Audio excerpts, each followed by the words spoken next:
The $10 million check sat in James Rivera's desk drawer like a loaded gun. He'd been staring at it for 2 days now, ever since the courier knocked on his apartment door at 7 in the morning and handed him an envelope Explain that these weighed nothing but documents. somehow It's changed not what you gravity in the think. room. Then what is it? His name I printed can across explain. the front in crisp black letters. Below it, the number that didn't look real no matter how many times he read it. $10 million. Payment for 2 years of work nobody knew about. 2 years of building something invisible and unbreakable while the rest of the world saw a tired single father who couldn't afford new shoes for his daughter. But that was about to change. Today was the day. James woke at 5:28 without an alarm. His body didn't need one anymore. 4 years of single parenthood had rewired his internal clock to wake before the world demanded anything from him, before Emma needed breakfast or the coffee maker wheezed to life, or the neighbor upstairs started his morning routine of dropping what sounded like bowling balls on hardwood floors. These 2 minutes belonged to James alone. 2 minutes of ceiling and silence and the water stain in the corner shaped like a boot.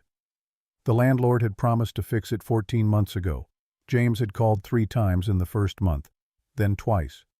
Then he stopped calling because the landlord stopped answering and the stain stayed exactly where it was, spreading slowly like a bruise across cheap plaster. Some things you couldn't fix by asking. Some things just stayed broken until you had enough money to leave them behind. James swung his legs out of bed and felt the floor cold against his feet. March in Millbrook meant winter hadn't quite let go yet. The radiator clanked and hissed but only produced heat about 60% of the time, which meant James had learned to dress in layers, and Emma slept with 2 blankets, and neither of them mentioned it because what was the point? This was what $17.50 an hour bought you.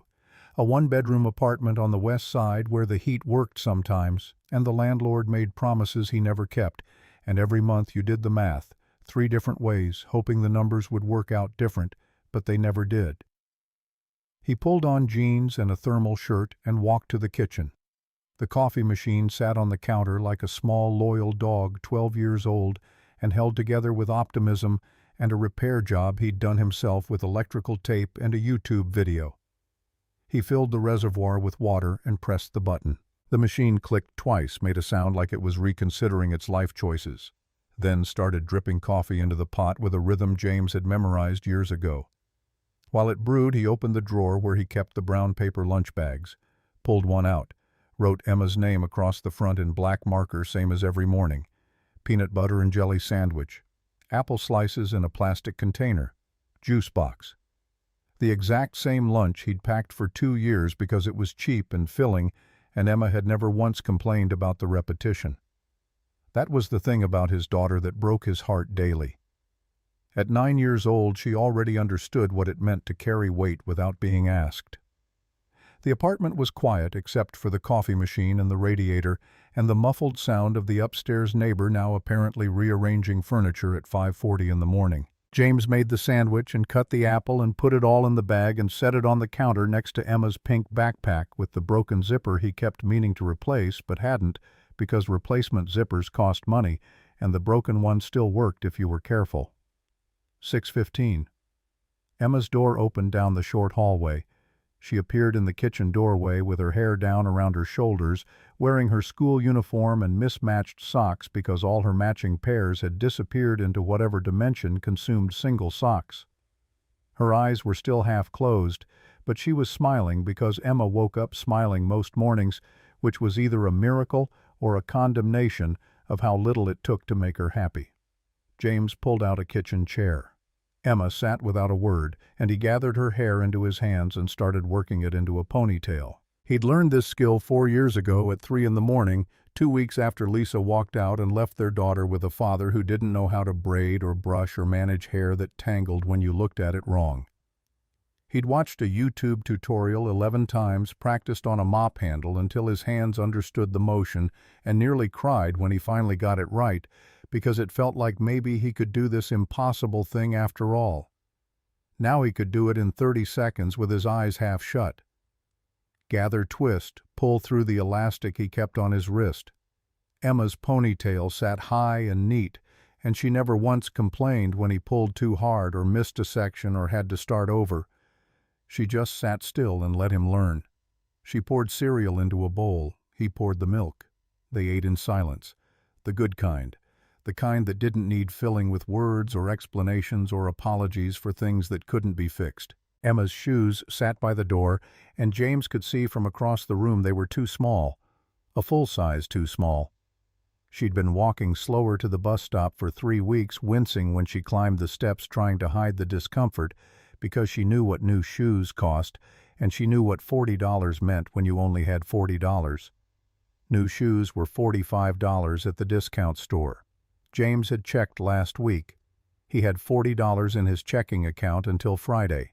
So Emma wore shoes that hurt, and neither of them talked about it, and James felt the failure like a stone in his chest every morning when he watched her tie the laces on shoes that didn't fit. Not after today. After today, she could have whatever shoes she wanted, whatever everything she wanted. After today, the math would finally work out different. Emma looked up from her cereal. Her eyes found his face and held there longer than usual. "You're staring, Dad." "Sorry." "You've got toothpaste on your chin." He wiped it off. He hadn't been staring at toothpaste. 7:40, 3 blocks to the bus stop. They walked together in the morning cold, James carrying her backpack because it was heavy and her shoulders were small, and this was something he could still do for her, even when everything else felt inadequate. Other parents were already there when they arrived. Volvos and Audis lined up along the curb, engines running exhaust curling in the cold air. Clean coats and take-out coffee in cups with logos printed on the side. They nodded at James the way you nod at a mailbox. Acknowledgement without interest. The single dad in the same jacket since October. The guy who always looked like he'd just gotten off a double shift even when he hadn't. The bus pulled up and Emma turned to hug him. She squeezed harder than usual, tight enough that James felt it in his ribs. "Love you, Dad." "Love you too, sweetheart. Have a good day." "Okay." She climbed the steps and found her seat and waved through the window. James waved back. The bus turned the corner and she was gone, and he stood there for a moment watching the empty street while around him the other parents got into their cars. Engines started, doors closed. Nobody offered him a ride. He'd stopped expecting them to somewhere around month 6. He walked home alone. The apartment felt different when he stepped back inside. Emptier. Or maybe he just felt different. He showered and shaved and put on the cleanest jeans he owned and the jacket with the worn collar because it was the only jacket he owned. His boots needed new soles 6 months ago. The leather was cracking along the sides and the left heel had worn down at an angle that made his gait slightly uneven. He'd gotten used to it. He looked at himself in the bathroom mirror. 41 years old, but the reflection looked 50. Rough hands, lines around the eyes that hadn't been there 3 years ago. The kind of face that said he was losing even when he wasn't. The kind of face that made people assume things about his life that were mostly true and entirely unfair. He opened the desk drawer. The white envelope sat where he'd left it. Unsealed. Waiting. Inside was a single piece of paper that represented everything. His name, the issuing bank, the account number, the amount that still didn't look real. $10 million. He picked it up and held it. Paper weighed nothing, but this piece of paper weighed everything. He sat on the edge of his bed and closed his eyes and let himself remember. 4 years ago Lisa left. Came home from work one day and the closet was empty. No note. Just a yellow post-it stuck to the refrigerator with 8 words that explained nothing and destroyed everything. "I can't do this anymore. I'm sorry." Emma had stood in the bedroom doorway looking at the bare hangers while James tried to find words that would make sense of something that made no sense. "Where did Mommy's clothes go?" "Mommy had to go away for a while, sweetheart." "How long is a while?" "I don't know yet." 4 years later, a while still hadn't ended. Emma stopped asking about it around age 7. Just accepted that some people left and some people stayed, and her father was the kind who stayed. James raised her alone and learned everything the hard way. Ponytails and braids and how to get gum out of hair without scissors. What to say when she had nightmares. What to do when she spiked a fever at 2 in the morning and the pharmacy was closed and he had $11 in the bank and no idea if that was enough for children's Tylenol. Before Lisa left, James had worked at a cybersecurity firm in D.C. Good salary. Benefits. A job that used his degree from Carnegie Mellon and the skills he'd spent 3 years developing in network architecture and encryption protocols. But when Emma was born, they'd moved to Millbrook because the rent was cheaper, and Lisa wanted to be closer to her mother, and James figured he could find work anywhere. Then Lisa's mother died, and Lisa stopped wanting to be in Millbrook, but by then Emma was in preschool, and they had a lease, and life had a way of trapping you in places you never meant to stay.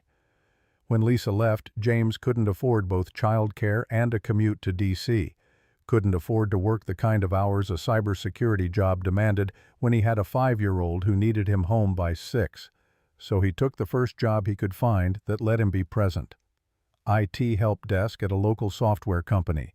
$17.50 an hour answering phones and walking people through password resets and printer configurations. Work that a trained monkey could do. Work that paid just barely enough to keep them alive. For 4 years he did the math. Rent, groceries, utilities, Emma's school supplies, clothes. She kept outgrowing the car insurance he couldn't drop even though the car barely ran. After everything he had about $40 a week left over. Sometimes less, sometimes nothing. He learned to cook cheap, learned which discount stores had the best prices, learned to fix things himself because calling a repairman meant choosing between heat and food. He watched other kids at Emma's school get dropped off by parents who didn't think about $40. Parents who signed permission slips for field trips without checking the cost first. Parents who showed up to plays and performances in clothes that didn't have patches on the elbows. And he felt the gap between his life and theirs like a physical thing. Not resentment, just exhaustion. The bone-deep tiredness of never having enough and knowing you probably never would. Then 2 years ago, everything changed. Emma was asleep. The apartment was quiet. James was scrolling through freelance job postings at 11 at night because $17.50 an hour wasn't enough and would never be enough, and he needed something more, anything more. He found a posting that looked different from the rest. No company name, no location. Just a description of work that made his hands stop moving on the keyboard. Private investment fund seeking expert-level security architect for custom encryption framework. Zero-knowledge proof protocols required. Military-grade work. Compensation commensurate with expertise. Serious inquiries only. The posting listed technical requirements that would eliminate 99% of applicants. Custom cryptographic implementations, blockchain integration with air-gapped security layers, protocols designed to be untraceable and unbreakable. The kind of work James used to dream about when he was 23 and fresh out of Carnegie Mellon and thought he was going to change the world. He almost didn't respond, almost closed the browser and went to bed because people like him didn't get jobs like that anymore. But something made him write an email. Maybe desperation. Maybe the fact that he had nothing to lose. He sent his credentials and a brief explanation of his background and hit send before he could talk himself out of it. 3 days later, they sent him a test. Build a prototype encryption module in 48 hours. James read the specifications and felt something wake up inside him that had been sleeping for 4 years. This wasn't help desk work. This was the kind of problem that required every bit of knowledge he'd spent years accumulating and then buried under phone calls about forgotten passwords. He waited until Emma was asleep. Then he opened his laptop and started writing code. He worked until 4 in the morning, slept 2 hours, made Emma breakfast and packed her lunch and walked her to the bus. Came home and worked until she came back. Put her to bed and worked until 4 again. 36 hours later, he submitted the prototype. 12 hours early. 1 week later, the contract arrived. 2 pages. Simple language. Payment on completion. $10 million transferred through a verified escrow account. Both parties anonymous. Legal, clean, untraceable. James read it 3 times. Checked the escrow company's credentials. Verified the account existed and the funds were real. Sat at his kitchen table at 11 o'clock on a Tuesday night with Emma's spelling homework spread out next to his laptop and tried to understand if this was actually happening. He signed it. drew his signature across the digital form, and hit submit, and felt like he'd just jumped off a cliff. For 2 years he lived 2 lives. By day, he was the tired single father. Help desk calls and school pickups and grocery store math where he counted every dollar and put things back when the total climbed too high. Bedtime stories and checking the mail for bills he couldn't pay and wondering how long he could keep this going before something broke. By night, he was someone else entirely. After Emma's door closed and her breathing settled into the rhythm of sleep, James opened his laptop and disappeared into code. 9 at night to 2 in the morning. Sometimes 3. Sometimes he didn't stop until the sky started turning gray and he had to close the laptop and make coffee and pretend he'd slept. Weekends when Emma went to her friend's house, he worked straight through. 10 hours. 12. 16. Coffee and silence and the glow of a screen in an empty apartment. Building something nobody would ever see. An encryption framework so sophisticated it could protect transactions worth billions. A security architecture designed to be mathematically unbreakable. The kind of work that required everything he'd learned and everything he'd become. There were nights he almost quit. The night Emma threw up 3 times and he held her hair back and cleaned the bathroom floor and carried her back to bed and read her a story until she fell asleep, then walked to his desk and stared at the screen for 10 minutes before his hands started moving again. The deadline didn't care that his daughter was sick. The deadline didn't care about anything except the calendar. The morning he fell asleep at the keyboard and woke up to Emma standing beside him, her bare feet on the cold floor, her hair messy from sleep, eyes that trusted him completely. "Daddy, you fell asleep at your computer again." "Just working on something, baby." "Is it important?" He looked at her, 9 years old and already carrying more than she should, already understanding that some questions didn't have easy answers. "Yeah," he said. "It's the most important thing I've ever done." She brought him a glass of water, set it beside the laptop, went back to bed without another word. James sat there looking at that glass of water for a long time, and he made a promise, not to God or the universe or anything outside himself, just to himself, to the part of him that refused to stay broken. This will be worth it. Every late night, every hour away from her, every sacrifice. When this is done, she'll never wear shoes that hurt. She'll never eat the same lunch every day because we can't afford better. She'll never hear me on the phone begging the electric company for 1 more week. This will be worth it. 3 days ago, the work was done. Final delivery submitted. Confirmation received at 11:30 at night. James sat in his kitchen with all the lights off and waited for the notification that the wire transfer had completed. It came at 3:47 in the morning. His phone lit up on the table. He picked it up and read the message twice. "Wire transfer complete. $10 million. Funds available for withdrawal via certified check." He put his head in his hands and cried, not from sadness, from relief.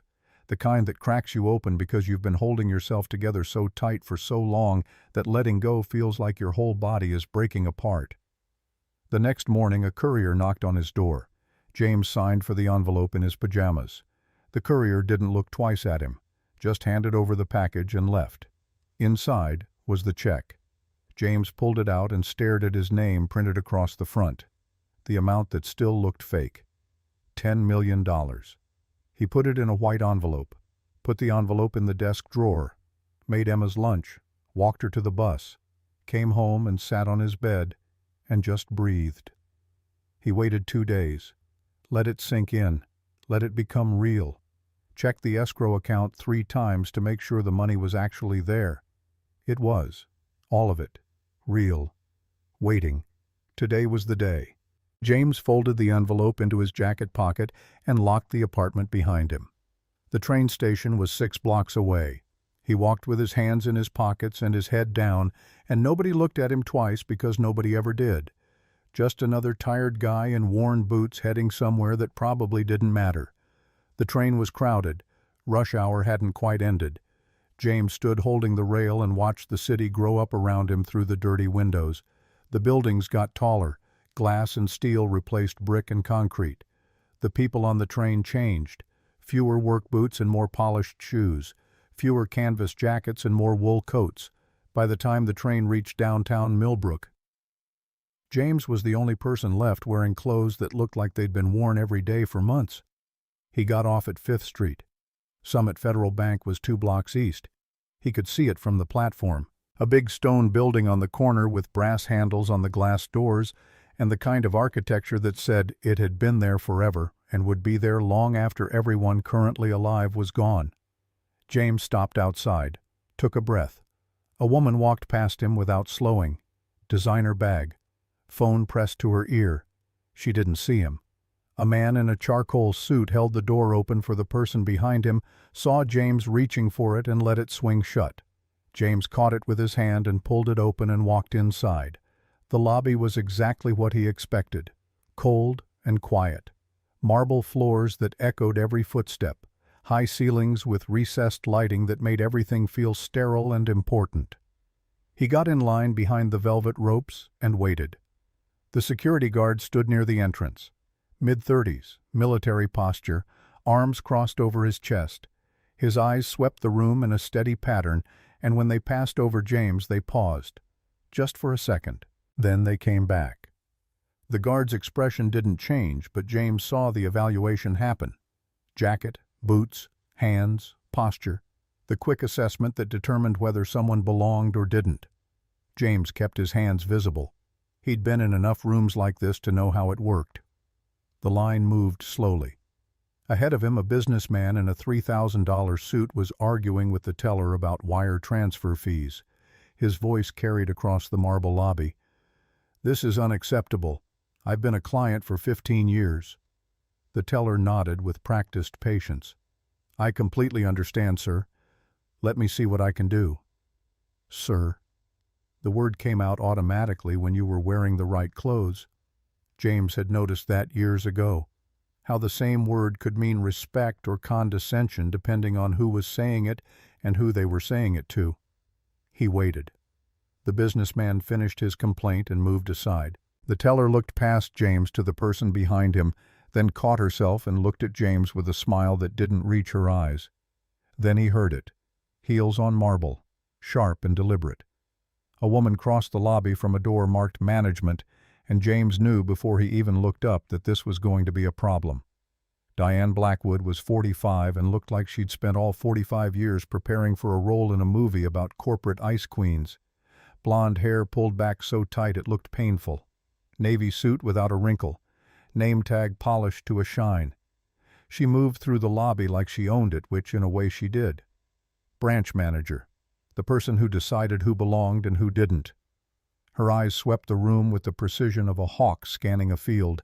They landed on James and he watched the calculation happen in real time. One look. Jacket, boots, hands, posture. Less than 2 seconds to reach a conclusion. The verdict appeared in her expression before she even opened her mouth. "Not one of us." She walked to the teller window where James was about to be served, leaned in, whispered something. The teller glanced at James and nodded. When his turn came, the teller started to speak, but Diane stepped forward first. "Good afternoon." Smooth, professional, ice underneath. "I understand you'd like to make a deposit and you don't currently have an account with us." "Not yet," James said. "I see." Her eyes traveled down his body and back up. Slow, deliberate, not hiding it. "We have procedures for new accounts, especially for large deposits, security reasons. You understand?" "I understand." "May I ask the amount?" James took the envelope from his jacket pocket, set it on the counter between them. Diane picked it up with 2 fingers. Carefully, like it might be dirty. She pulled the check out and her eyes moved across the paper. His name, the issuing bank, the account number, the amount. 3 seconds of silence. Then she looked up and everything in her face changed. "This is a joke." Not a question. A statement. She held the check up between 2 fingers. "This is $10 million and you're standing here trying to deposit it." The businessman at the next window stopped mid-sentence. The older couple behind James went rigid. Every teller in the lobby had stopped typing. "That's correct," James said. "Where did you get this?" I earned it. Earned it. She repeated the word like it tasted bad. Doing what? Software development. Security systems. Software. The way she said it. Like he'd said unicorns. And your employer? I'm independent. Diane set the check down, placed both palms flat on the counter, leaned in. So, you're telling me that you, an independent software developer from the West Side, earned $10 million, and you just walked in here to deposit it, without an account, wearing...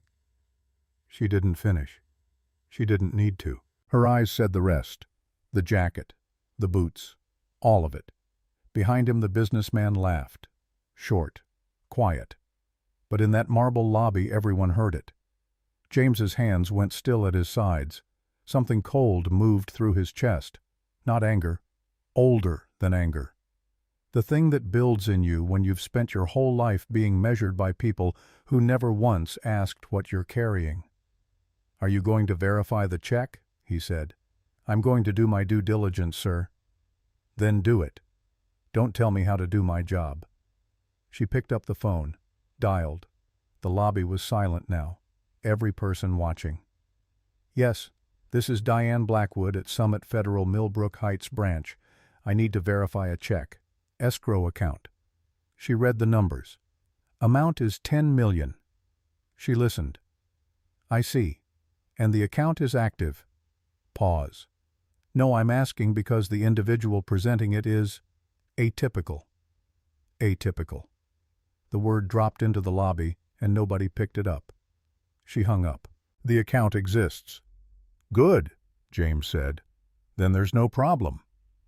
The account exists, but they can't verify this specific check without the account holder confirming the transaction directly.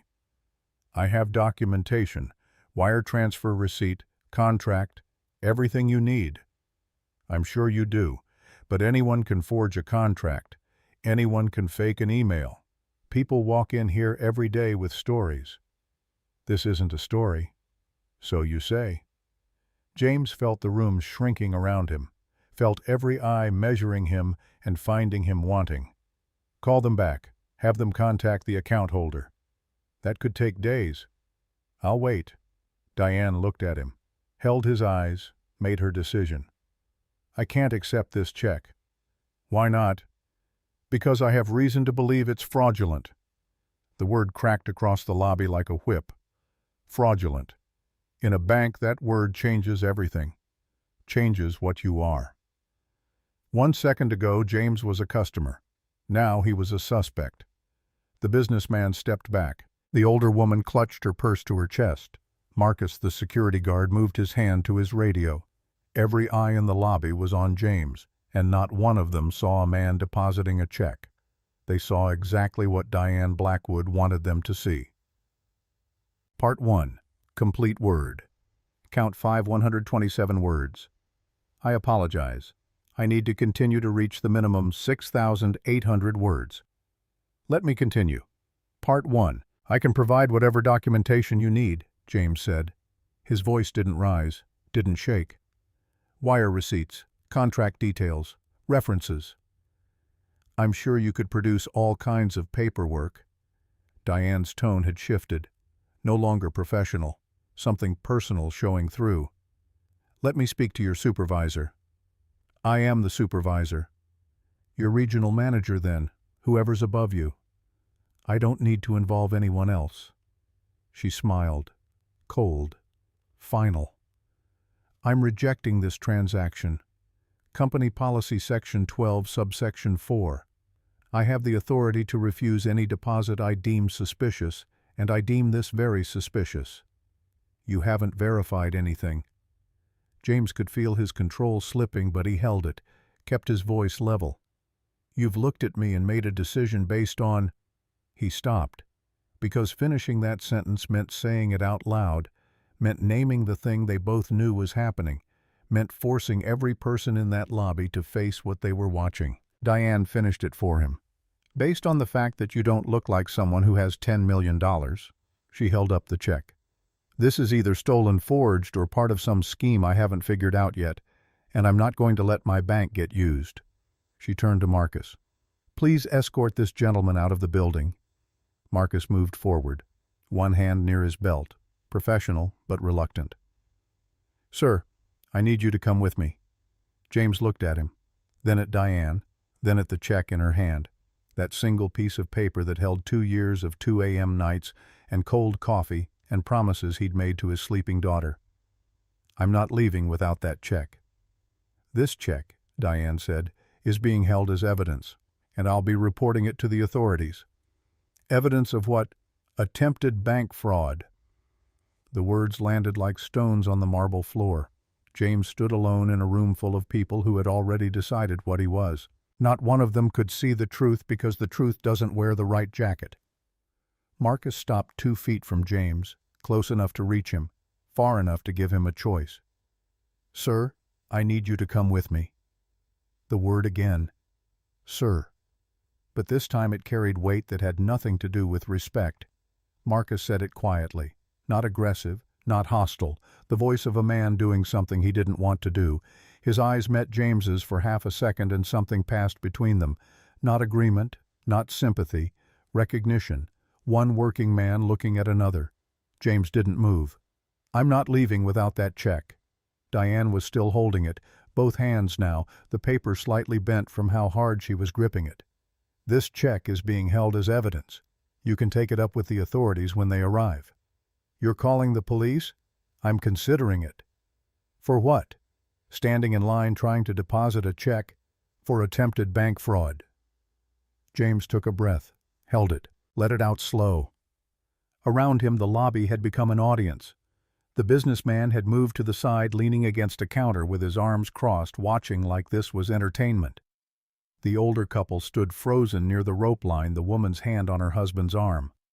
Both of them staring. A young mother near the door pulled her son closer and whispered something. This is what it looks like, James thought. This is what it looks like when people decide you're guilty. "I haven't committed any crime," he said. "That remains to be determined." "By who? You haven't even tried to verify the check. You called the issuing bank. They confirmed the account exists. And you hung up. That's not due diligence. That's not protocol. That's you deciding I'm a criminal because of the way I look." The words landed hard. Diane's jaw tightened. The businessman uncrossed his arms. The older woman looked down at the floor. "I don't appreciate the accusation," Diane said. "And I don't appreciate being treated like a thief in front of 30 people. Lower your voice." "My voice hasn't changed." It hadn't. That was the thing. James hadn't raised it once, hadn't moved aggressively, hadn't done a single thing that justified what was happening to him, and everyone in that lobby knew it. They just didn't want to be the one to say so. Diane turned to Marcus. "Remove him."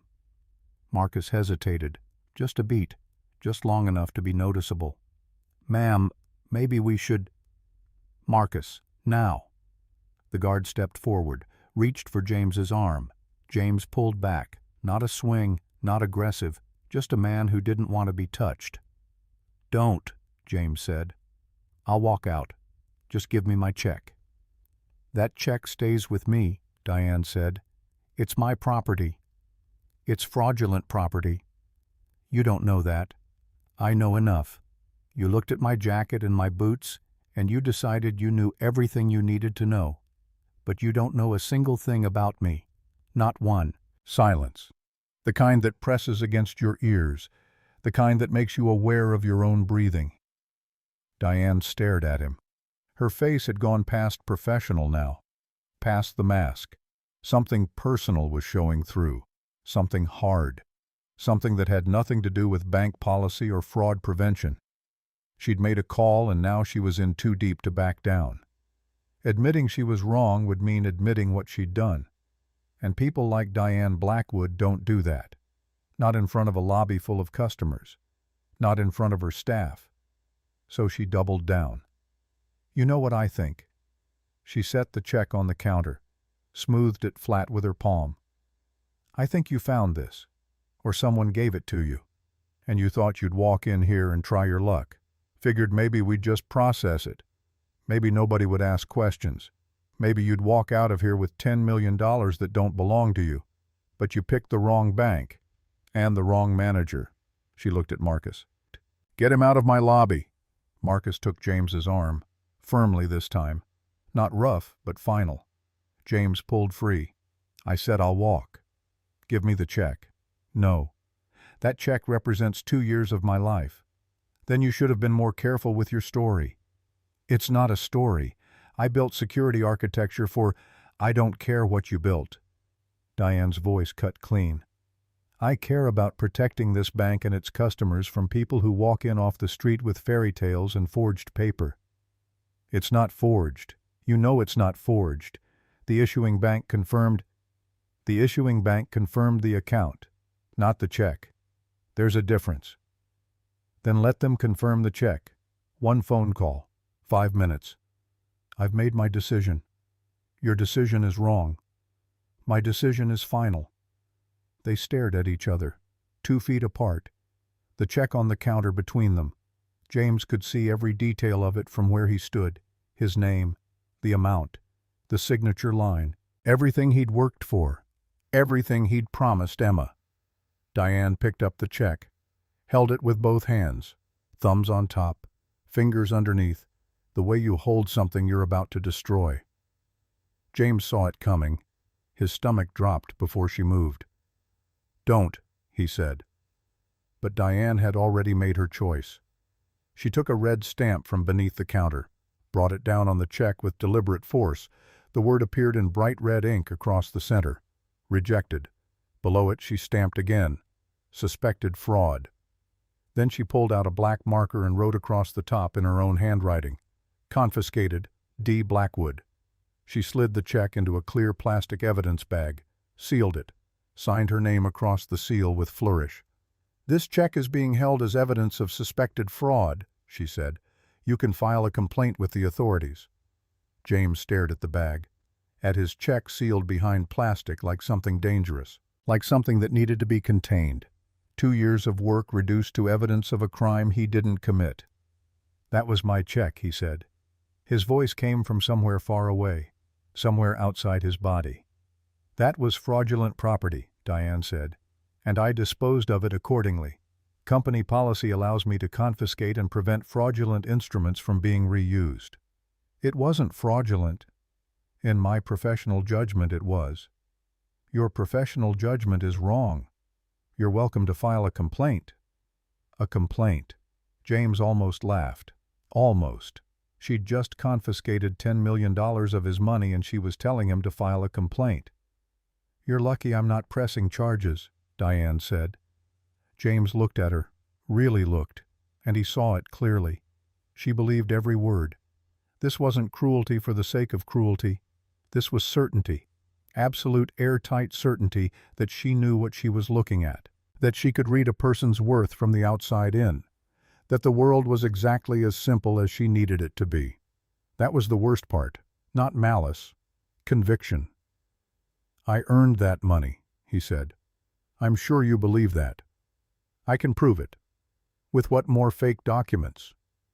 He didn't answer because what was left to say?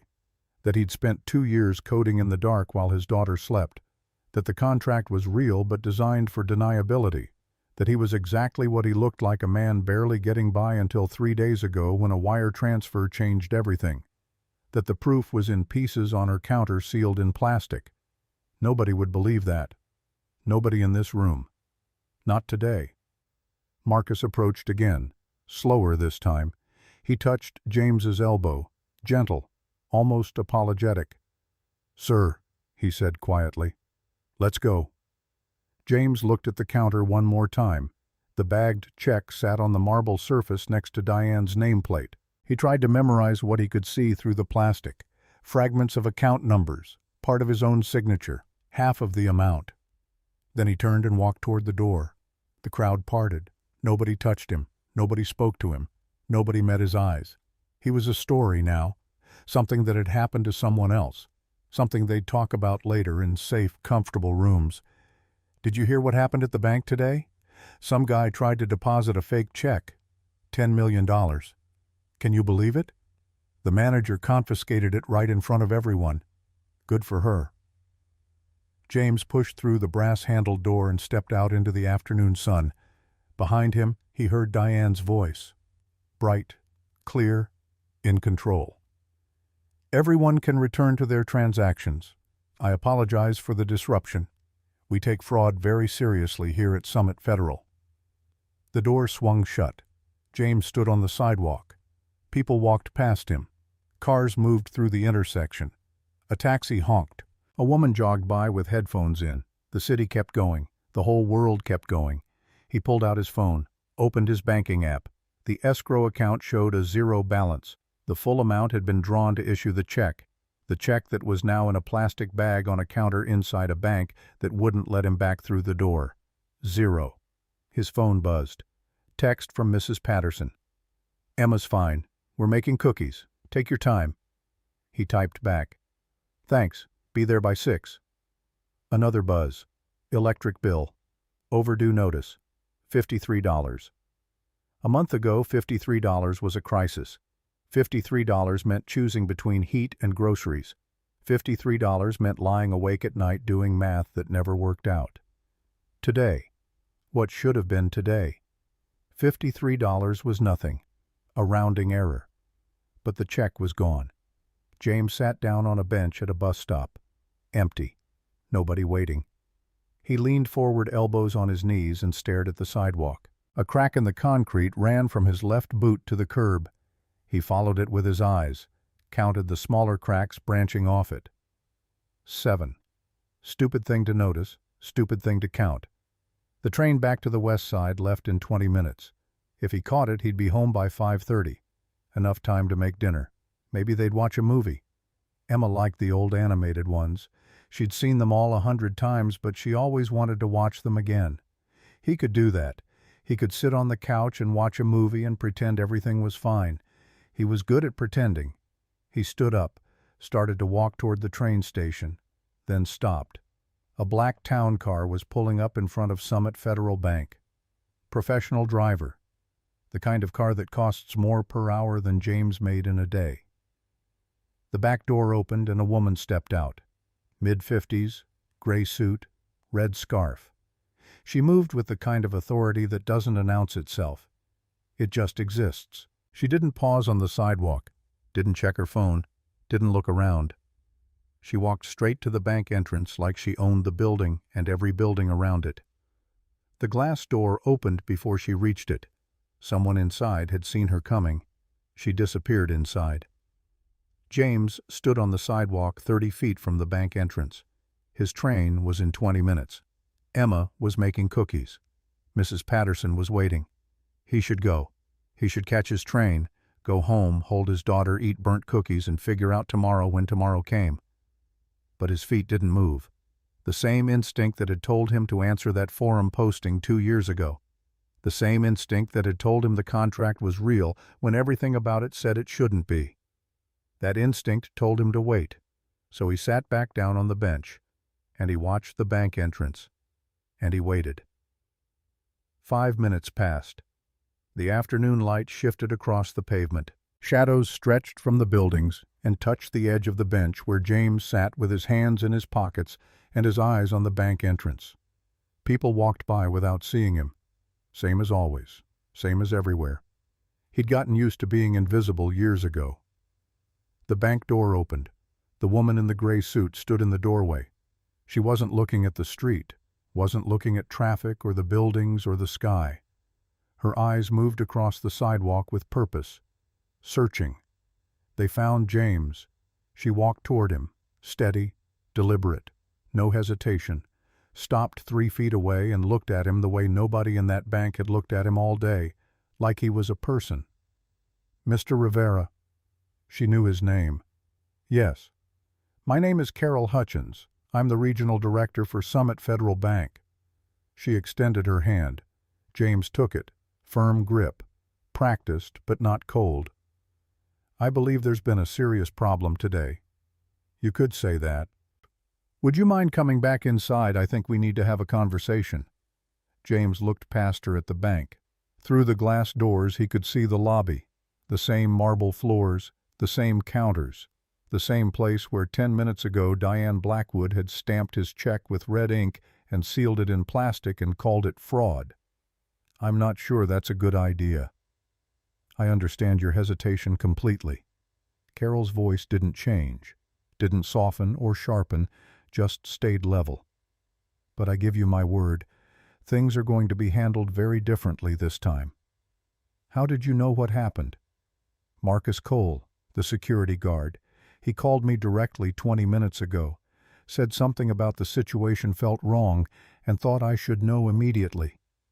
Marcus, the guard who'd hesitated when Diane told him to remove James from the building. The guard who'd said, "Ma'am, maybe we should," before Diane cut him off. The guard who'd touched James's elbow gently when he walked him out. Marcus had picked up the phone. "Miss Blackwood confiscated my check," James said. "I know. She stamped it as fraud evidence." "I know that too. So why would I walk back in there?" Carol didn't blink, didn't try to sell him anything. She spoke the way people speak when they're telling you the truth and don't care if it's comfortable. "Because what happened to you was wrong, and I can't fix it from out here." A bus pulled up to the stop behind them. Doors opened. Nobody got off. The driver looked at James. James waved him on. The doors closed. The bus pulled away. "One condition," James said. "Name it." "She doesn't touch anything related to my account. Not today, not ever."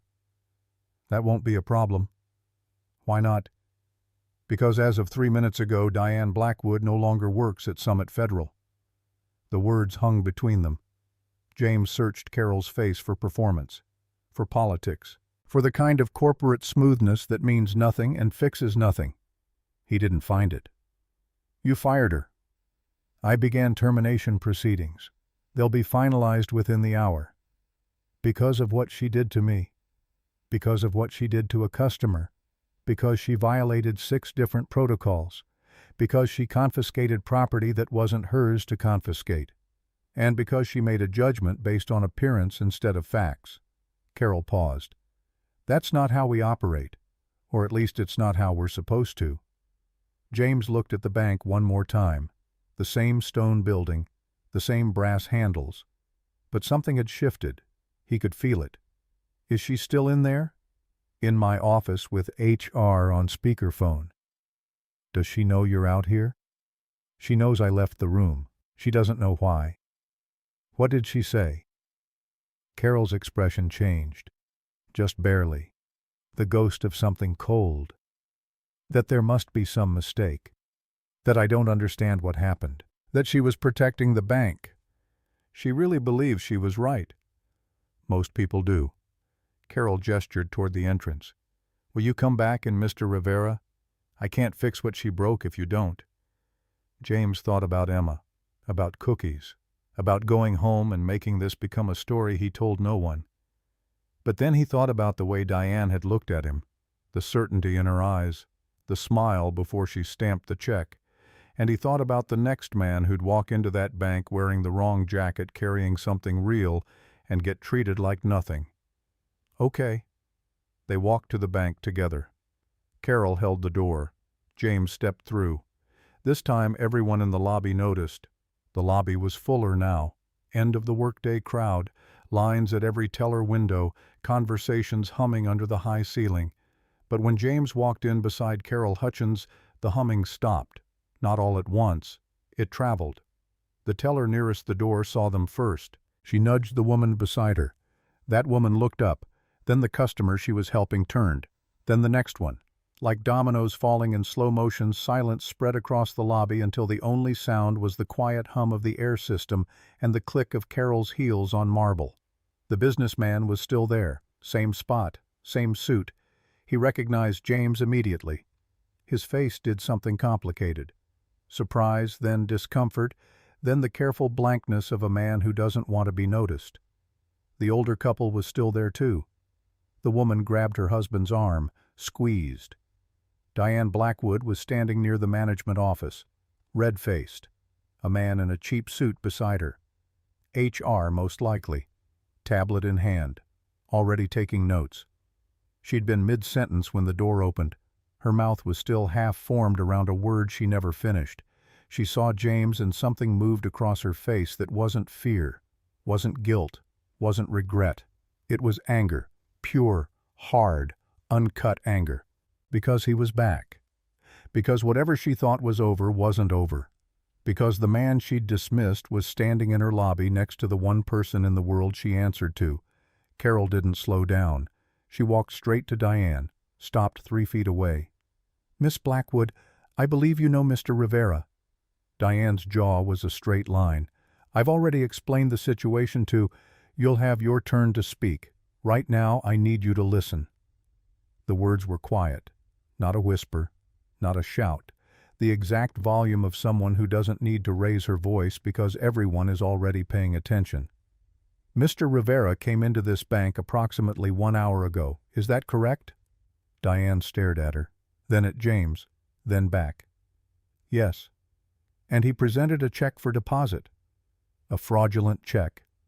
"I didn't ask you to characterize it. I asked you to confirm that he presented a check." Diane's hands curled into fists at her sides. "Yes, he presented a check." "And what did you do with that check?" "I confiscated it, as is my right under. You confiscated a customer's property without completing verification." Silence. Diane's mouth opened, closed, opened again. Nothing came out. "You called the issuing bank," Carol continued. "They confirmed the account was active, and then you decided that wasn't enough. Why?" Diane looked around the lobby. Every face was turned toward her. Tellers, customers, Marcus by the door, the HR rep with his tablet. She was the center of something she couldn't control, and James could see in her eyes the exact moment she realized it. Because it didn't add up. What didn't add up? The check, the amount, the person presenting it. None of it made sense. What about the person didn't make sense? "Look at him." Diane gestured at James, open palm like she was presenting evidence. "He's wearing a jacket with holes in it. His boots are falling apart. He came in here with no account, no appointment, no identification beyond a driver's license. And he tried to deposit $10 million. You're telling me that doesn't raise a single red flag? Red flags require investigation, not execution. I investigated. You made one phone call, then you made a judgment. Those are two very different things." Diane's face had gone from red to white, the blotchy, uneven white of someone whose blood pressure is climbing by the second. "I used my professional experience, 12 years in banking. I've seen fraud. I know what it looks like." "What does it look like? What fraud? In your professional experience, what does it look like?" Diane hesitated. She felt the trap, but she couldn't see it. "It looks like someone who doesn't belong, someone whose story doesn't match their circumstances, someone who's poor." Carol finished the sentence for her. "That's not what someone from the West Side." "You're twisting my words. I'm repeating them. You told Mr. Rivera in front of this entire lobby that he didn't look like someone who has $10 million. Those were your words, not mine." Diane's mouth thinned. "I said what I observed. And what you observed was a man's clothing, his shoes, his address, and you used those observations to confiscate his property and accuse him of a felony." Carol turned to James. "Mr. Rivera, would you mind showing Miss Blackwood what you showed me outside?" James pulled out his phone, opened his email. The wire transfer notification was at the top, dated 3 days ago. Below it, the contract summary. Below that, the completion certificate from the escrow company. Every piece of documentation clean, time-stamped, verifiable. He held the phone out. Not to Diane, to Carol. Carol took it, read the screen, handed it to the HR rep. He studied it, scrolled through the emails. His face went pale. James watched the color drain out of him in real time. The slow, sick realization of someone who understands exactly how much trouble is standing in this lobby. "This is legitimate," the HR rep said, quiet, almost to himself. Diane reached for the phone. "Let me see that." The HR rep pulled it back, held it away from her. "That could be faked," Diane said. "Anyone can mock up an email. Anyone can create a fake transfer notification. You can buy templates online for Miss Blackwood. Carol's voice cut clean. Stop. I'm trying to explain. You're trying to justify. There's a difference. And every word you say is making this worse. Diane went quiet, but her eyes were burning. James had seen that look before. The look of someone who knows they're wrong but will die before they admit it. Not because they can't see the truth, because admitting the truth would mean admitting what they are. And that's a door most people will never open. Carol turned to the security guard. Marcus, could you come here, please? Marcus walked over, slow, measured. He stopped beside James, close enough that their shoulders almost touched. Whether that was intentional or not, James couldn't tell. But he felt it. You were present during this entire interaction, Carol said. Is that correct? Yes, ma'am. Tell me what you saw. Marcus straightened. He didn't look at Diane. He looked at Carol. Mr. Rivera entered the bank at approximately 3:15. He waited in line. When he reached the counter, Miss Blackwood took over the transaction from the assigned teller. She questioned Mr. Rivera about the check. He answered every question calmly and cooperatively. He offered documentation. She refused to review it. She called the issuing bank, confirmed the account was active, then declined to proceed with further verification. She told him the check was fraudulent. He asked to speak with a supervisor. She refused. He asked her to complete the verification. She refused. She instructed me to remove him from the building. Did you? I escorted him to the door, yes, ma'am. And the check? Marcus paused for the first time. He looked at Diane, then looked away. Miss Blackwood confiscated it, stamped it as fraud evidence, sealed it in a plastic bag. In your professional judgment, Marcus, did Mr. Rivera behave in any way that suggested fraud, aggression, deception, anything at all? Marcus shook his head slowly. No, ma'am. He was the calmest person in the building. Didn't raise his voice. Didn't make any threatening movements. Didn't resist when I escorted him out. He asked for his property back and was denied. He paused again, then added something that nobody expected. I've worked security for 11 years, 6 in the military, 5 in private sector. I've seen people try to pass fraudulent checks. I've seen con artists and I've seen thieves. Mr. Rivera wasn't any of those things. He was a man trying to deposit a check, and he was treated like a criminal because of the way he was dressed. That's why I called you. The lobby was dead silent. James felt something move through his chest. Not pride, not vindication, gratitude. The kind that hurts because you didn't expect it, because you'd already accepted that nobody was going to stand up. Marcus had stood up. Carol turned back to Diane. Would you like to respond? Diane was vibrating. James could see it, a fine tremor in her hands, a tightness in her neck that made the tendons stand out. She looked at Marcus like he'd betrayed her, looked at the HR rep like he'd abandoned her, looked around the lobby at the customers and tellers, and saw what she really was in that moment. Alone. I was doing my job, she said.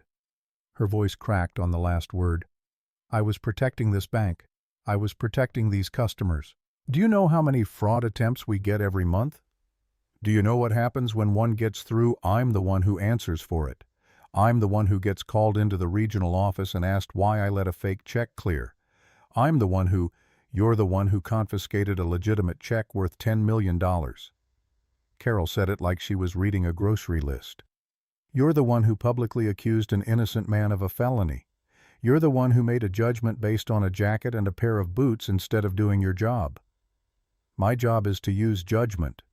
Your job is to verify, to investigate, to follow protocol. Your job is to serve every person who walks through that door regardless of what they're wearing, where they come from, or what they look like. That's not my opinion. That's Summit Federal Policy. Page 1, paragraph 1. Diane's eyes were wet. Not from sadness, from rage. The kind of rage that comes when the walls close in and there's nowhere left to go. If he'd been wearing a suit, if he'd driven up in a Mercedes, you wouldn't be standing here. Nobody would. I would have processed that check and everyone would have moved on with their day. But because I raised a concern, because I did my due diligence on someone who didn't fit the profile. Carol repeated the word like it was evidence. What profile exactly? Diane didn't answer. Say it, Carol said. You've been dancing around it for an hour. You said it to Mr. Rivera. You said it in front of 30 witnesses. Say it now. Diane's chin lifted. Something defiant. Something broken. People who have $10 million don't look like that. They don't come from the West Side. They don't wear second-hand jackets. They don't walk into banks without accounts. That's not judgment. That's reality. The words fell into the lobby like stones into water, and everyone felt the ripple. Carol nodded slowly. Thank you. That makes this much easier. She turned to the HR rep. Final termination effective immediately. Cause confiscation of customer property, violation of verification protocols, discriminatory conduct, and gross misconduct. The HR rep started typing. His fingers moved fast. He'd been ready. Diane's face collapsed. Not the slow crumble of realization. The sudden violent fracture of someone who thought they were standing on solid ground and just felt it give way. You can't do this. I can, and I am. I have rights, union protection. I've given this bank 12 years, all of which will be explained to you in detail by HR. Right now I need your employee badge, your keys, your access cards. This is insane. Your badge, Miss Blackwood. I was protecting the bank. You were protecting your assumptions. There's a difference, and that difference cost this bank a customer's trust, a legitimate transaction, and now a 12-year employee. Your badge. Diane stared at her. 5 seconds. 10. The lobby held its breath. James watched her face cycle through everything. Denial, anger, bargaining, fury, all of it compressed into a few heartbeats. Then she reached inside her jacket, pulled out a lanyard with an ID badge, slapped it into Carol's palm so hard the sound echoed. Keys next. Dropped, not handed, dropped into Carol's open hand like they were poison. Then a security access card slid across the counter with 2 fingers. Your personal items will be packed and delivered to your home address, Carol said. You are not to return to this building. Any questions regarding severance or final compensation should be directed to HR. 12 years, Diane said. Her voice was barely a whisper now. I gave 12 years to this bank. And in one afternoon you threw away every bit of goodwill you'd built. Diane flinched. Actually flinched like the words were physical. She looked around the lobby one last time. At the customers who'd watched her manage this branch for years. At the tellers she'd supervised. At the brass fixtures and marble floors that had been her domain. She was looking at all of it the way you look at something you'll never see again. Then her eyes found James. I hope you're happy. James looked at her. This woman who'd confiscated 2 years of his work. Who'd called him a fraud in front of strangers. Who'd tried to destroy his daughter's future and called it procedure. I'm not, he said. I just wanted to deposit a check. Something in his voice hit her. He saw it land. A flicker in her expression. Fast, almost invisible.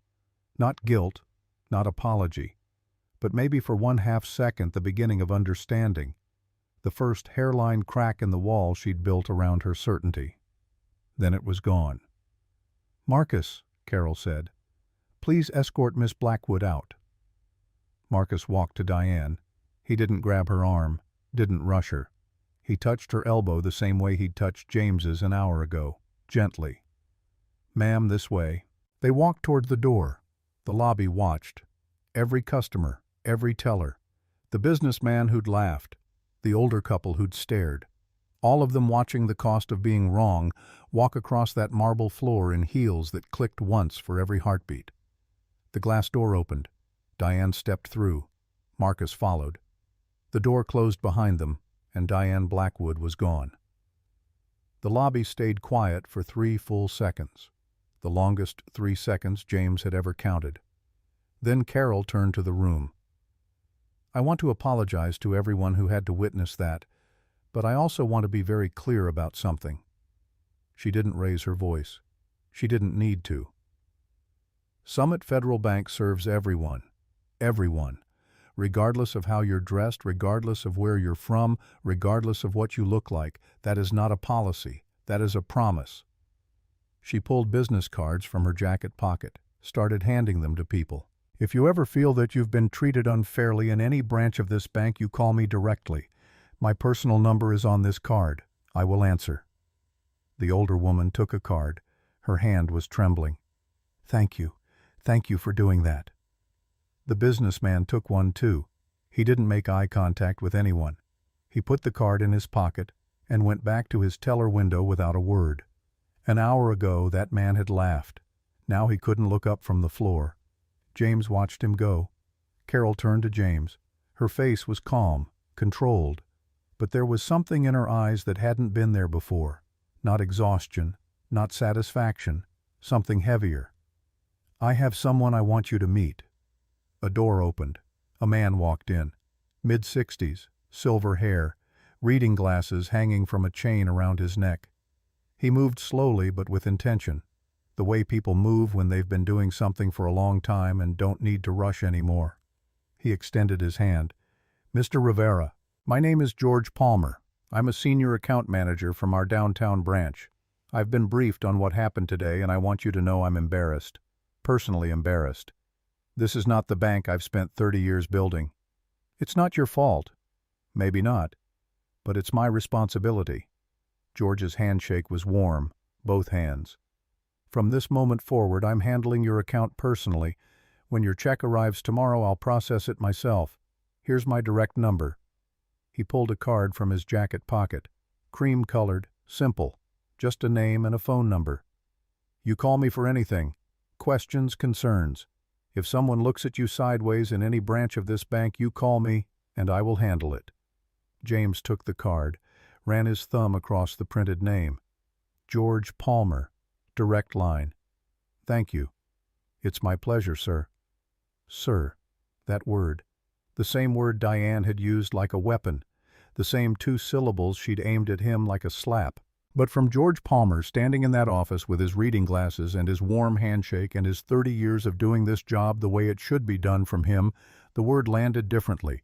It landed the way it was supposed to land, with weight, with respect, with the simple human acknowledgement that the person standing in front of you matters.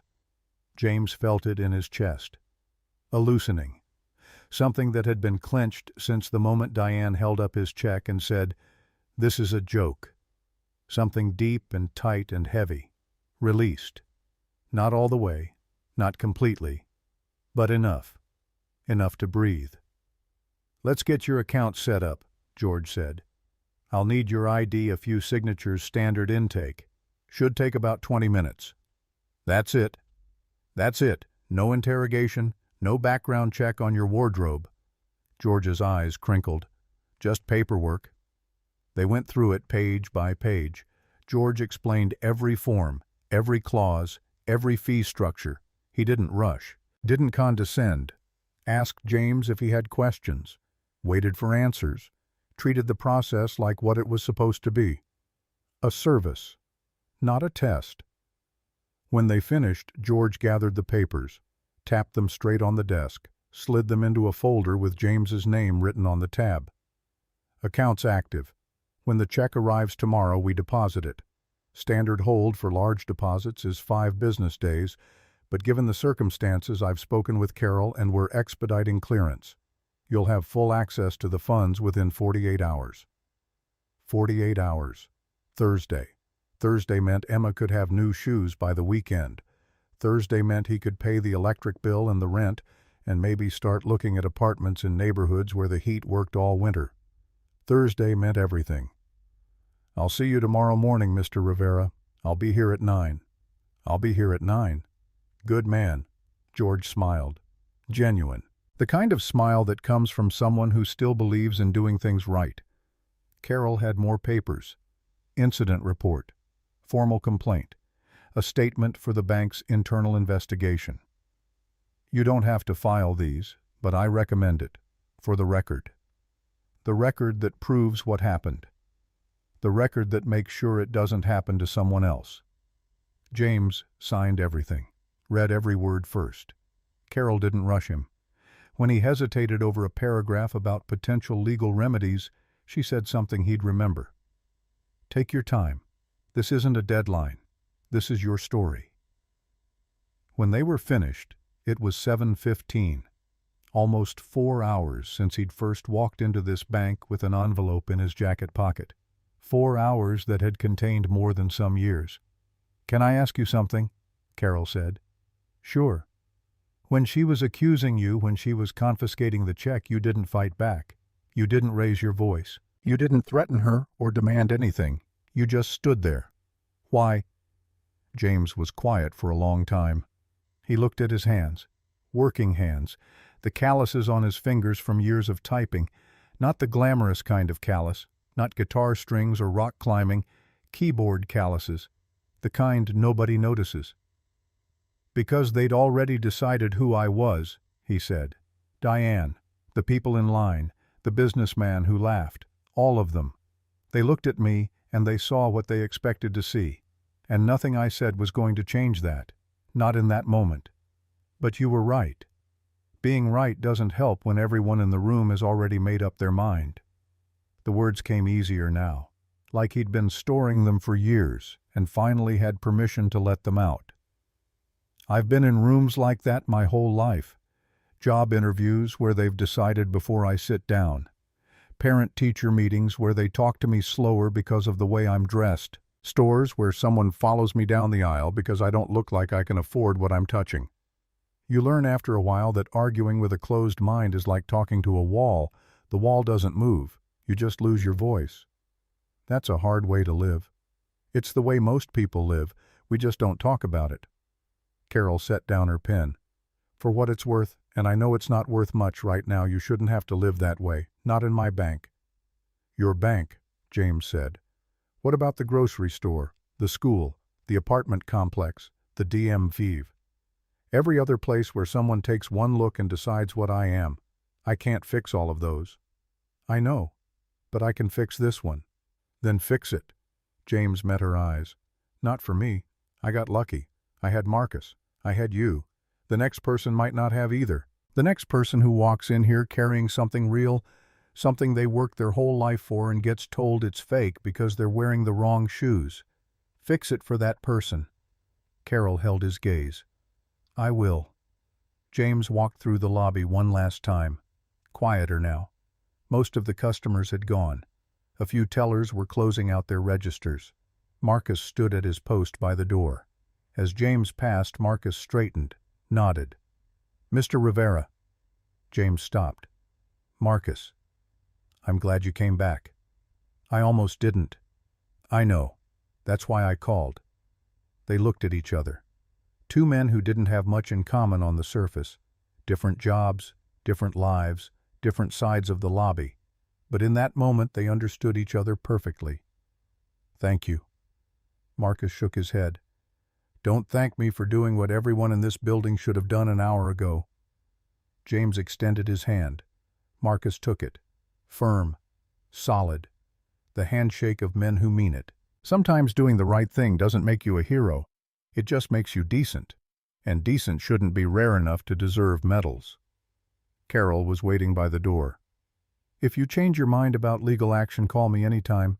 The bank's legal team will work with you, not against you." "I appreciate that." "And Mr. Rivera—" She paused. Her voice shifted, softer, less corporate, more human. "I'm sorry you had to teach us this lesson. You shouldn't have had to." James looked at the lobby one last time. The marble floors where his dignity had been questioned. The counter where Diane had stamped his check with red ink.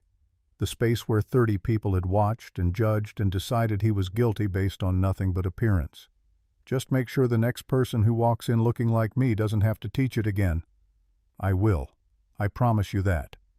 He pushed through the brass-handled door and stepped into the night air. Colder now. The temperature had dropped with the sun. James pulled his jacket tighter. Same jacket, same collar, same man. Started walking toward the train station. His phone buzzed. Text from Emma. 3 messages while he'd been inside. "We made chocolate chip and peanut butter." Mrs. Patterson burned one batch, but don't tell her I said that, LOL. How many cookies do you want me to save? He typed back. All of them. 3 dots appeared immediately. Dad, that's like 20 cookies. I'm very hungry. Okay, but I already ate 4. He smiled, the first real smile in hours.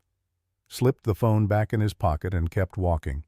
The train platform was nearly empty, late enough that the rush had passed, early enough that the night shift hadn't started. James stood with his hands in his pockets and watched his breath fog in the cold air. A woman passed him reading something on her phone. Didn't look up. A man in a suit stood 20 feet away checking his watch every 30 seconds like he could make the train arrive faster through sheer impatience. The train came. Doors opened. James found a seat this time, sat by the window and watched the city fall away. Buildings shrank. Glass and steel gave way to brick and tired storefronts. Streetlights that flickered. The West Side. His neighborhood. The place Diane had said like a diagnosis. He pulled out Carol's business card, turned it over in his fingers. Embossed letters, heavy stock, the kind of card that said someone important had touched it. He put it in his wallet next to George Palmer's card. 2 pieces of paper that proved something had shifted today, that someone had seen what happened and decided it mattered. The train pulled into his station. James stepped onto the platform. Cold air hit him. 3 blocks to his apartment. Same walk he'd made 1,000 times. But tonight felt different. Not because anything around him had changed. The same cracked sidewalk, the same broken streetlight on the corner, the same building with peeling paint and a landlord who didn't fix water stains. But tomorrow morning a courier would arrive with a new check, and within 48 hours $10 million would clear into an account with his name on it. And everything after that would be different. Mrs. Patterson opened the door before he reached it. She'd been watching for him. There he is. Emma's been checking the window every 5 minutes. Sorry I'm so late. Don't apologize. We had a wonderful time. She lowered her voice. Conspiratorial. She taught me a card game I'm fairly certain she invented the rules for as we went along. That sounds about right. She's in the living room. Fair warning, there's flour on the ceiling. Don't ask me how. Behind Mrs. Patterson, a small figure appeared in the hallway. Brown hair in a ponytail that had mostly come undone. Cookie crumbs on her shirt and her chin, and somehow in her eyebrows. She saw James and her whole face opened up. Pure, unguarded joy that only children can produce. The kind that doesn't hold anything back because it hasn't learned to yet. Dad. She ran at him full speed, hit him at the waist and squeezed. James picked her up.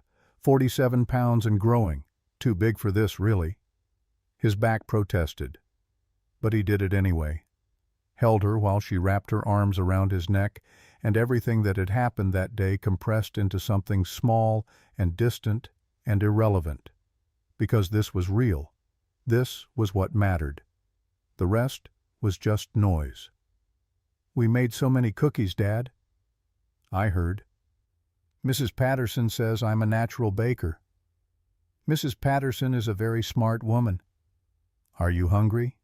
You look hungry. Starving. Good, because I saved you a whole plate. He set her down. Mrs. Patterson tried to refuse payment for the extra hours. James insisted. She took it the way she always did, like she was doing him a favor by accepting. Put on her coat, gathered her purse. At the door she stopped. Ethan. She only used his first name when she was being serious. Are you all right? You look like you've been through something. Long day. She studied him for another moment. Nodded. You know where I am if you need anything. I know. Thank you, Mrs. Patterson. The door closed. It was just James and Emma now. The apartment was small. It was always small. But tonight, knowing what was coming tomorrow, knowing that within 48 hours his account would hold more money than he'd ever imagined, the smallness of this apartment didn't feel like a cage. It felt like a cocoon, the last night of something, the end of one life and the beginning of another. Dad, cookies now. Yes, ma'am. They sat at the kitchen table. Emma had arranged the cookies on a plate with the kind of deliberate artistry that 9-year-olds bring to things that matter to them. Chocolate chip on the left, peanut butter on the right, a gap in the middle where the 4 she'd already eaten used to be. "Try the chocolate chip first. Those are the best ones." James picked one up, bit into it. Warm, sweet, slightly burnt on the edges. The chocolate chips were unevenly distributed. Some bites had 4, some had none. It was by any objective standard an imperfect cookie. It was the best thing he'd tasted in 2 years. Perfect. Really? Emma's eyes went wide. "Mrs. Patterson said we used too much butter." "There's no such thing as too much butter." She grinned, picked up a peanut butter cookie and took a bite, chewed thoughtfully. "Dad?" "Yeah." "How was your day?" The question hit him somewhere he wasn't prepared for. Not the words. Emma asked him that every night. But tonight, with everything that had happened still sitting in his chest like a stone, the simple kindness of his 9-year-old daughter asking how his day went nearly broke him. He looked at her, cookie in her hand, crumbs on the table, that gap-toothed smile she'd have for maybe another year before the adult teeth came in. Complicated. Good complicated or bad complicated? He thought about it, really thought about it. Both. It started bad, got worse, and then it got better. What happened? Grown-up stuff. You always say that.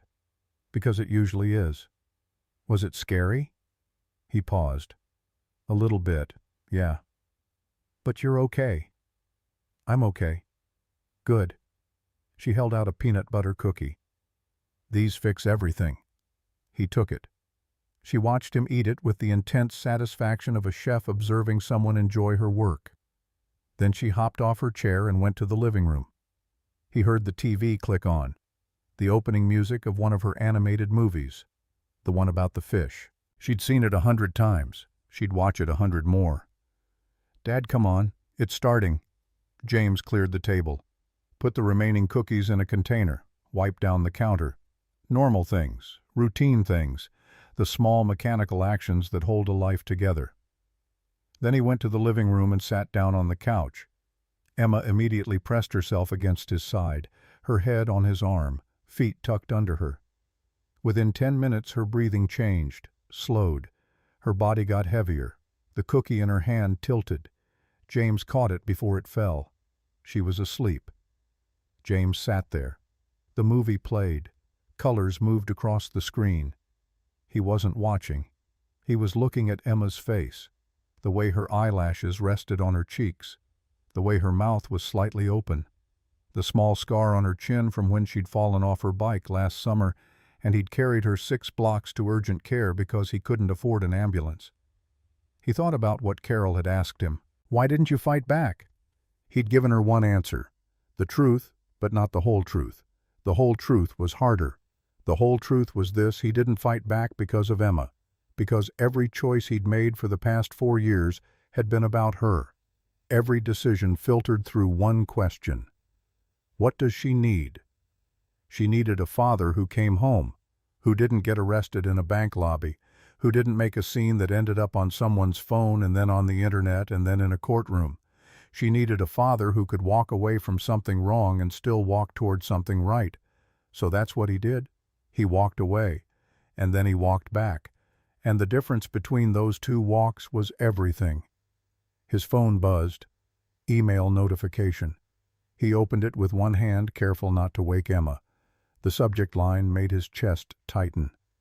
From Meridian Capital Holdings, Mr. Rivera, we have been informed of the incident involving your payment instrument at Summit Federal Bank Millbrook Heights branch. A replacement check has been issued and will be delivered via secure courier to your residence tomorrow morning, March 16th by 9 a.m. We sincerely regret any inconvenience and wish to assure you that the full amount of $10 million remains allocated and confirmed. Please contact us if you require any additional documentation. It has been a privilege working with you. A privilege working with you. From people who had never met him, who communicated only through encrypted channels and anonymous contracts. Even they, people whose entire business model was built on invisibility, even they had reached out. Even they had said, "We see you. What happened to you was wrong." James closed the email, put the phone down, looked at Emma sleeping against his side. "Hey, sweetheart," he whispered. "Time for bed." She stirred, mumbled something, didn't open her eyes. He picked her up, carried her down the short hallway to her room, laid her on the bed, pulled the covers up. Her room was small, just big enough for a twin bed, a dresser, and a bookshelf he'd built from scrap lumber. The bookshelf leaned slightly to the left. He kept meaning to fix it, never got around to it. He tucked the blanket around her shoulders. She rolled onto her side, pulled the covers to her chin, sighed. That deep, full-body sigh that children make when they're completely safe and completely comfortable and don't know enough about the world yet to understand how rare that feeling is. "Dad?" Eyes still closed. "Yes, sweetheart." "Are we okay?" The question came out of nowhere. Or maybe it didn't. Maybe she'd felt something today. Some vibration in the air. Some shift in the frequency of their small life. Kids sense things. They don't always have words for it, but they feel the current change. "We're okay." "Promise?" "Promise." "Okay." She pulled the blanket tighter. "Love you." "Love you too, Sophie. More than you know." "I know, Dad." Her voice was already fading. "I always know." She was asleep in seconds. James stood in the doorway and watched her breathe. Counted 5 breaths. 10. Then he pulled her door almost closed. Left the crack she liked. Just enough light from the hallway to keep the dark from being total. He walked back to the kitchen, sat at the table. The apartment was quiet. The refrigerator hummed its diesel hum. A car passed outside. Headlights swept across the wall and disappeared. The kitchen faucet dripped. 1 drop every 4 seconds. He'd been meaning to fix that too. He pulled George Palmer's card from his pocket, set it on the table, pulled out Carol Hutchins' card, set that beside it. Then he pulled out the overdue electric bill from where he'd left it this morning. $53. Set that beside the cards. 3 pieces of paper on a kitchen table. One represented a man who'd treated him with respect. One represented a woman who'd fought for him. One represented the life he'd been living. The $53 life. The counting every dollar life. The life where a utility bill could keep him up at night. Tomorrow that life would begin to change. The check would arrive. George would process it. Within 48 hours the money would be in his account. Real money. The kind that doesn't just pay bills. It erases the fear behind them. But tonight the money wasn't here yet. Tonight he was still the man in the worn jacket. Still the guy on the west side with $40 in checking and an electric bill he couldn't pay. And that was okay. Because that man, the one Diane Blackwood had looked at and dismissed, the one the businessman had laughed at, the one the older woman had pulled her purse away from, that man had built something extraordinary. Had raised a daughter who saved him cookies and asked if he was okay and said "I love you" without being asked. Had walked into a place that didn't want him and walked out with his dignity intact. The money would change his circumstances, but it wouldn't change who he was. And who he was, who he'd always been, was enough. He picked up the electric bill, looked at it one more time. $53. Overdue. Past due. Final notice. In 2 days he could pay that $53 10,000 times over and not feel it. But tonight it was still the difference between heat and no heat.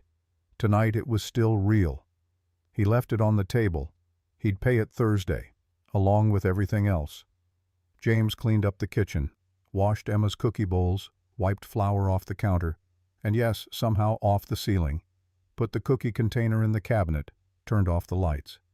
He walked to his bedroom, sat on the edge of the bed. The same bed he'd sat on this morning at 5:28, staring at the water stain on the ceiling, getting ready for a day he thought would be simple. Walk in, deposit a check. Walk out, come home, make dinner, watch a movie.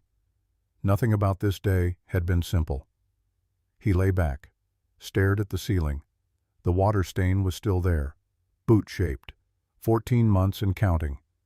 He wondered if after Thursday he'd have it fixed, or if he'd move to a new apartment, one without water stains, one with heat that worked, one with a bedroom for Emma that was big enough for a desk where she could do her homework without spreading it across the kitchen table.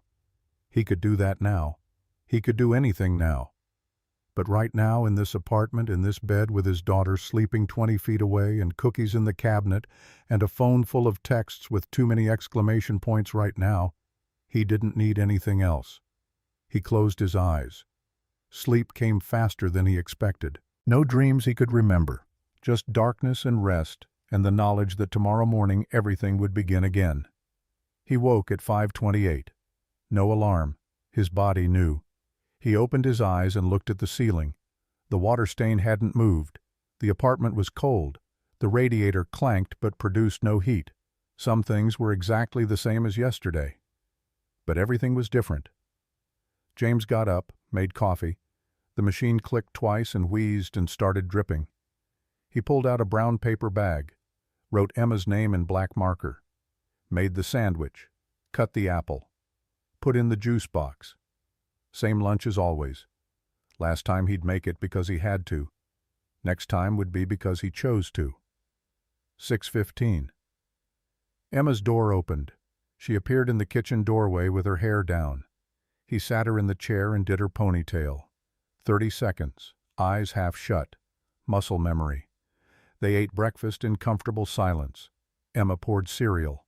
James poured milk. Neither of them mentioned that today was different, that in 3 hours a courier would arrive with a check that would change their lives. Emma didn't know about it, and that was fine. She'd know when she needed to know. 7:40, 3 blocks to the bus stop. The same parents were already there. Same Volvos, same Audis, same takeout coffee cups with logos. They nodded at James the way they always did. Acknowledgement without interest. But James saw them differently now. Not with anger or resentment, just clarity. These people weren't bad. They just didn't see him. Didn't see past the jacket to the man wearing it. And tomorrow when he showed up in the same jacket with the same boots, they still wouldn't see him. Because seeing people requires asking questions they hadn't learned to ask. The bus came. Emma hugged him. "Love you, Dad." "Love you too, sweetheart." She climbed the steps, found her seat, waved through the window. James waved back. The bus turned the corner, and she was gone. He walked home alone. Faster this time. He had somewhere to be at 9. The courier arrived at 8:53. James was waiting by the window, watching. The car pulled up. Black sedan, professional. The courier got out with a slim envelope, walked to the building entrance. James met him at the door. "James Rivera." "That's me." "I'll need to see ID." James showed his driver's license. The courier checked it against his tablet, nodded. "Sign here, please." James signed. The courier handed him the envelope. "Have a good day, sir." Sir. That word again. This time from someone who didn't know him. Didn't know about yesterday or the bank or Diane Blackwood. Just a courier doing his job with basic professionalism, treating James the way people should be treated, like he mattered. "You too." James carried the envelope inside. Didn't open it in the hallway. Didn't open it in the elevator. Didn't open it until he was sitting at his kitchen table with the door locked and the apartment quiet. He broke the seal, pulled out the check, same amount, same bank, different check number, but real, legitimate, verified. He held it in his hands and felt the weight of everything it represented. 2 years of work, 4 years of struggle, 9 years of being a father who refused to quit. All of it compressed into a single piece of paper. He put it in the white envelope, put the envelope in his jacket pocket, locked the apartment, walked to the train station. The bank opened at 9. James arrived at 8:55. The same brass handles, the same glass doors, the same marble lobby. But this time when he walked in, George Palmer was waiting. "Mr. Rivera, right on time." "Wouldn't want to keep you waiting." George smiled. "Let's get you taken care of." They walked to a private office. George closed the door, took the check with both hands like it was important, because it was. He examined it, front and back, held it up to the light. Not because he doubted James, because he was being thorough, because this was how it should have been done the first time. Everything looks perfect. I'll process this immediately. The funds should be available by end of day Thursday. I'll call you personally when they clear. Thank you. No thanks necessary. This is how banking is supposed to work. George walked the check to a teller he clearly trusted, spoke to her quietly. She nodded, took the check with the same careful respect George had shown, scanned it, entered information into her computer, looked up and gave George a thumbs up. We're all set, George said. Is there anything else you need? Actually, yes. James pulled out his phone, pulled up the electric bill. I need to pay this. $53. George didn't blink, didn't smirk, didn't show any reaction to the fact that a man with $10 million clearing into his account was worried about a $53 electric bill. He just said, "We can take care of that right now," and helped James set up the payment. Because George Palmer understood something that Diane Blackwood never would. That $53 and $10 million weren't different kinds of money. They were different circumstances requiring the same basic respect. When it was done, James stood to leave. George walked him to the door, shook his hand. Welcome to Summit Federal, Mr. Rivera. We're glad to have you. James walked out of the bank and into the morning sun. The city was waking up around him, people heading to work, cars moving through intersections, the rhythm of a Thursday in March. He pulled out his phone and texted Mrs. Patterson. Can Emma stay with you after school today? I need to take her somewhere. The response came in 30 seconds. Of course. Everything okay? Everything's great. I'm taking her shoe shopping. 3 dots appeared, then disappeared, then appeared again. That's wonderful, James. She'll be so happy. He put his phone away and started walking. Not to the train station. Not yet. He walked 3 blocks to a discount shoe store he'd passed 100 times. Went inside, found the children's section, looked at shoes that would actually fit his daughter, shoes she could choose based on what she liked instead of what cost the least. A saleswoman approached. Can I help you find something? I need girls' shoes, size 3. Sure thing. What style is she interested in? James realized he had no idea. Emma had never been allowed to have preferences about shoes before. They bought what fit and what they could afford, and that was the end of the conversation. I don't know, he said. I guess we'll have to ask her.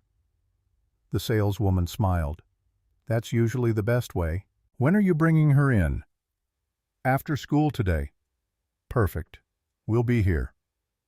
James left the store and walked to the train, rode it back to the west side, got off at his stop, walked the 3 blocks home, sat in his apartment and waited for 3:15 when Emma's school day ended, waited for Mrs. Patterson to call and say Emma was ready, waited to tell his daughter that today they were going to do something they'd never done before, pick out shoes just because she wanted them. The phone rang at 3:20. She's ready whenever you are. Be there in 5 minutes. He walked to Mrs. Patterson's apartment. Emma came running when she saw him. Dad, Mrs. Patterson said we're going somewhere. That's right. Where? It's a surprise. I love surprises. They took the bus downtown. Emma sat by the window and watched the buildings go by, asking questions about everything. Why was that building so tall? Who lived in those apartments? Could they get ice cream after the surprise? James answered every question, made up stories about the buildings, promised ice cream, felt lighter than he had in years. They got off at 5th Street, walked 2 blocks. Emma saw the shoe store, and her steps slowed. Dad. Yeah, sweetheart. Are we? We're getting you new shoes. Really? Really? Can I pick? That question hit him harder than it should have. Can I pick? Like choosing was a privilege she didn't expect to have. You can pick anything you want. Emma's eyes went wide. She grabbed his hand and pulled him into the store. The saleswoman recognized James. You must be Emma. Hi, I need shoes. Well, you came to the right place. What do you like? For 20 minutes, Emma tried on every shoe in her size. Sneakers with lights, sandals with sparkles, boots that went up to her knees. She kept looking at James like she expected him to say no, to tell her they cost too much, to pick the cheapest pair and leave. But James just kept saying, try those too, whatever you want. She settled on sneakers, purple with silver stripes and laces that glowed in the dark. $48, $3 more than the discount shoes he'd been planning to buy. $3 that used to matter and now didn't matter at all. These ones, Dad. Can I have these ones?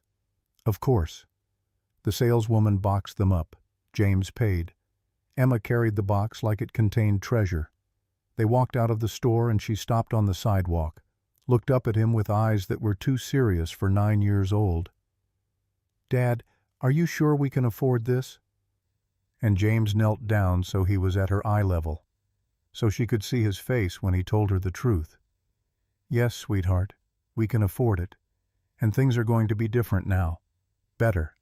I promise. What changed? I finished the work I was doing, the important thing, and it paid well, really well. Well enough that you don't have to worry about whether we can afford shoes anymore, or anything else.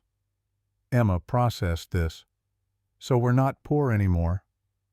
The question broke his heart because it meant she'd known all along, had understood their situation in ways he'd tried to hide from her, had carried that knowledge quietly and never complained.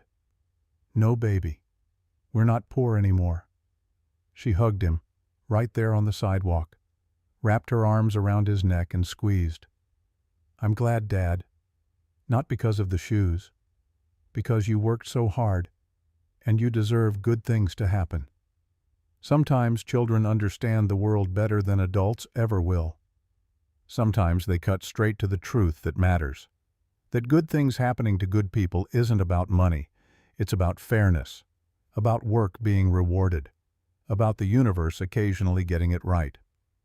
They got ice cream, 2 scoops each, sat on a bench and watched people walk by.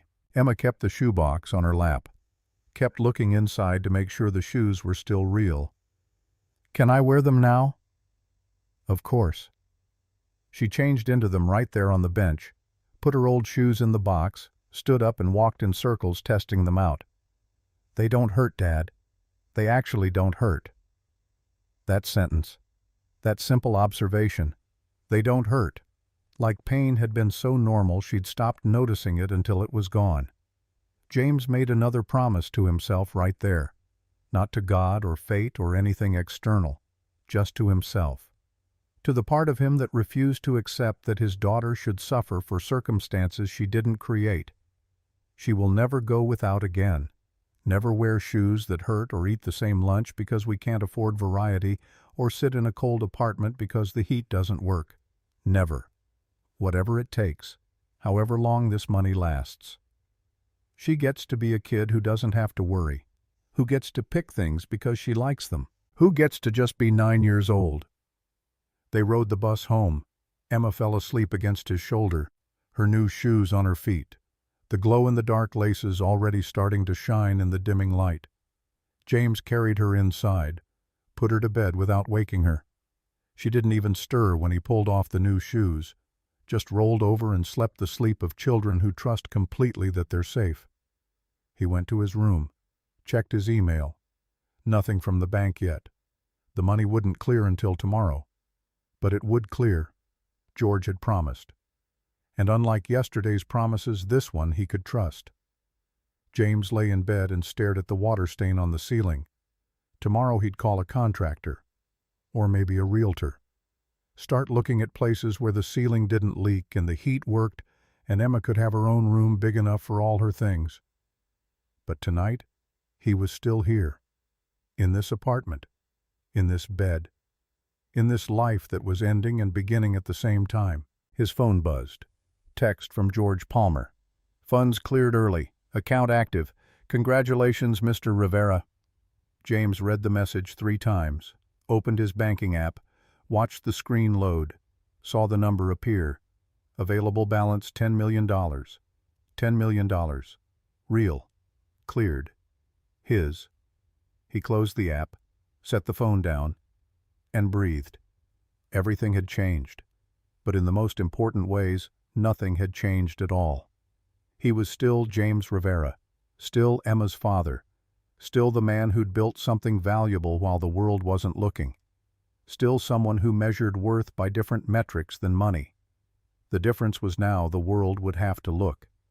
Now when he walked into rooms, people would make different assumptions, would treat him different, not because he'd changed, because their perception of him had changed, and that was the lesson he'd carry from this day. That perception isn't reality. That the man they dismissed yesterday was the same man they'd respect tomorrow. That dignity doesn't come from bank accounts. It comes from knowing who you are when nobody's watching. He closed his eyes, thought about Emma sleeping down the hall in shoes that didn't hurt, thought about Diane Blackwood learning that sometimes the people you underestimate are the ones who prove you wrong, thought about Marcus making a phone call because his conscience wouldn't let him stay silent, thought about Carol and George treating him like he mattered even when he looked like he didn't, thought about the truth that most people spend their whole lives avoiding. You can't tell who someone is by looking at them. You have to ask, have to listen, have to see past the surface to the person underneath. Some people never learn that lesson. Diane Blackwood probably never would, but maybe someone in that lobby yesterday had watched what happened and learned something. Maybe the next time they saw someone who didn't look like they belonged, they'd pause, wonder, ask questions instead of making assumptions. Maybe that was worth more than $10 million. The knowledge that your struggle taught someone else to be better, that your pain had purpose, that sometimes the hardest days lead to the most important changes. James didn't know if any of that was true, but lying there in the dark, listening to his daughter breathe, feeling the weight of responsibility and possibility settle into his bones, he chose to believe it. Because belief doesn't require proof, it just requires hope. And after everything, that's what he had. Hope that tomorrow would be different, that Emma would grow up knowing her father kept his promises, that doing the right thing still mattered even when it was hard, that being enough was finally actually genuinely enough. He fell asleep with that thought. Woke at 5:28 the next morning, looked at the ceiling, made coffee, packed Emma's lunch, and started the first day of their new life with the same routine as always. Because some things are worth keeping. Some rhythms matter more than money. Some moments of normalcy anchor you when everything else is changing. The check cleared. The money sat in his account. The world kept turning. And James Rivera, father and builder and man who refused to break, kept showing up, one day at a time, one choice at a time, one moment at a time, exactly the way he'd always done it,